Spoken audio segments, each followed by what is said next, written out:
So what we do is I use God's commandments as a standard to see if you are good, not my opinion or point of view. Okay. You ladies can come over here too. So you're going to fabulous. open up the world as well. Here we go. So the 9th commandment says you're not to tell a lie. Okay. Have you ever told a lie? Yes. Yes. Now what do they call people who tell lies? What are they called? Liars. Very good. Most people say human today. Oh, no, Because liars. it's so acceptable, but that was very good. 8th commandment says we're not to steal. Don't take anything that doesn't belong to you, regardless of its value, big or small. Have you ever done that? Yes. You do? Yeah, okay. So what do they call people who do that? Assholes. Thieves. Oh, very good. What'd you say? Assholes. That's terrible. Now they'd be called thieves, right? 3rd commandment says we're not to commit blasphemy.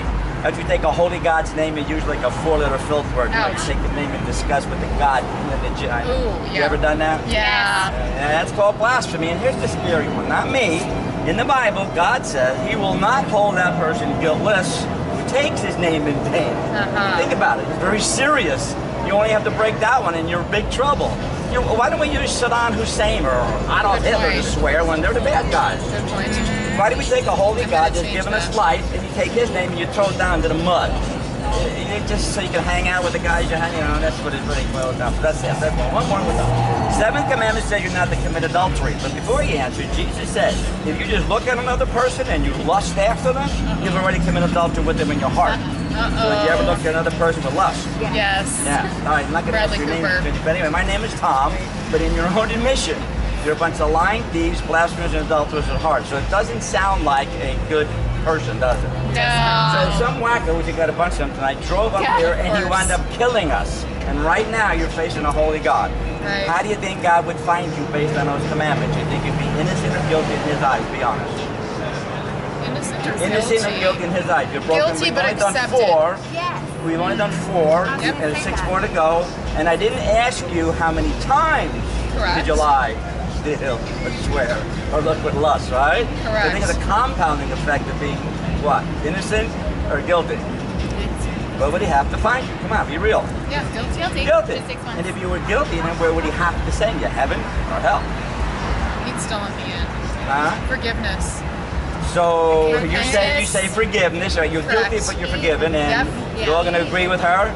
I will. Let's look at that logic. You guys are pretty smart. I get Barely. arrested, I'll use me, at Maricopa County, and I'm in front of the judge. And I've committed horrible crimes. Okay? Matter of fact, some to your own family members, and you're sitting there way watching. Yes. And I say to the judge, because there's all the evidence, I've done it to this, I shouldn't have done it to her, but I did it. And I said to the judge, hey man, I know you're a good judge. I'm sorry what I did, so just forgive me. Is that judge going to forgive me? No, the judge isn't Jesus. Excuse me, the judge is less than Jesus. Correct. So if the judge I can maybe bribe, I can't bribe Jesus. You could, but then you'd be in trouble with Jesus again Oh, for bribing. yeah. See, so if I'm guilty for Yeah. doing something horrible to your family, Right. and I just say to the judge, just let me go, forgive me, I'll never do that again, Yeah. is he going to let me go? And you said, no, he's going to have to course make me not. do the time. Correct. Otherwise, he would be a what? A coerced judge. He wouldn't be a good judge. Be in trouble. There you go. So how could God, see, a holy God, a righteous God, and Yeah. a just God do what he lusts? He's also Think about it for a second, forgiving because you break his Yeah. law. If he says to you, "Oh, it's okay, you can get, you're done. You can still come in." Well, that'd be like, you have any children? You guys married yet? No. Young. Okay. No. But you grew up as a child. God. Yeah. Imagine your No. parents said to you, "I want you home," because you're in school now, high school. "I want you home no later than 10:30 on that Friday night, because I want you to go Yeah. now late. You want you home." You go, "Okay," and you show up at midnight. Oh, that's not All right, your dad goes, "Hey, I told you to be home at..." You go, "Okay, Dad." Well, then next week you come home at 1 in the morning. And he says, "Hey, I told you to be home." And he goes on and on. What's the point? Why would Dad, your loving father, give you a specific time to come home at because he cares for you, and you break it all the time and he doesn't punish you? See, and that's what happened today. Our people are doing what you're kind of doing. They've broken the second of the 10 Commandments. Which is. You know what that is? Anybody here? Because I always find, I ask people, trying to be Christians, can you name the commandments? And they go, no. And I say, well, then how do you know what law you broke if you don't know what they are? Is that logical? Come on, that's like me driving down here doing 55, 60 miles an hour. I'm driving like, why not? The cop's going to stop me, isn't he? Yes. Well, why? He always say, hey, why? You know why I stopped you? Broke the law. Go and I say, watch. What are you talking about? I didn't know that was a speed limit. Besides, I'm in control. Right. Just because of ignorance of law, he's still not going to let me go. Right. So think of a holy God. See, here's my point of that second commandment. People have taken the second commandment, which says does not have any idols, no images. Mankind has created a God in their mind that they like. It agrees with Right. them. So whatever they do, it's okay with that God. But it's only a figment of their imagination, and it's not true. There's a holy God, a righteous God, a just God must punish liars, thieves, sinners, well, he's really not God. That kind of makes sense. Yes. So now here's the problem. Look, so where you going? Heaven or hell?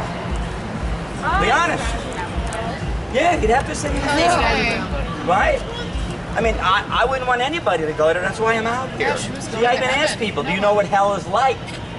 And they go, well, yeah, this is hell, when it's 110 degrees, or the homeless person. No. The Bible Right, tells right, us hell is like the thirst is never quenched.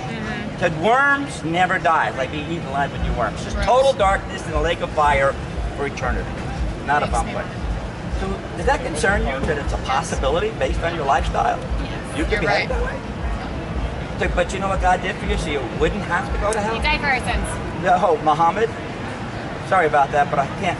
I have to do that. See, when people say he, well, that could be Genghis Khan, or maybe it's the Muhammad Father, or maybe it's the Mormon God. I mean, who's the he? Depends on who Son. you are. He's Yeah. got a name. Son of It's God. Jesus Christ. Yes. He died on the cross. Why? He paid the fine for the crimes and all the laws that Tom broke. And now that you're admitting to break. So think about that. You just stop there, like many churches do. You just believe in Jesus, you died on the cross, your sins are forgiven. Well, then everybody can be forgiven for nothing, just that's it. But that's not what Jesus said. What did he say?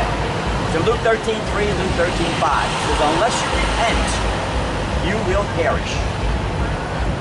He says, unless one is born again, you'll never enter the kingdom of heaven. See, so it's not just believing. The people can believe in things, but not really trust them. Have you ever believed in something and go, I don't know if I'm going to do that? And it even says the demons believe in Jesus. They shudder. I don't see people shuddering. You get it? So that's the whole difference. You have to be what? Born again. You repent. You place your trust in Jesus Christ alone for the forgiveness of your sin. Deal. Yeah, I met many religious people who put their faith in their religion. All the things they do, they try to accomplish. You know, they are the Mormons, the Catholics, and on and on. They're all going to hell. Because they're putting their faith in the people around them, not the ones who paid the fine. Yeah. Make Thank you. sense? Yep, Make thank sense? you. Yes. All right, so you don't deserve We the have- glow stick then, do you? Because you proved you weren't good. But in the Bible, it's Ephesians 2:8-9, it says, by grace we've been saved. It's a gift from God, not of works, so that no one can boast. Pretty cool? So same thing. I'm going to offer you the glow stick as a free gift, and all you have to do is reach up and take one. Thank you. Isn't that cool? And I have some Thank information for you. you to read. Take the book. I had to Okay. get some newer ones. Hold on, let me close this then. I don't even know how it's going to come out, but we'll see.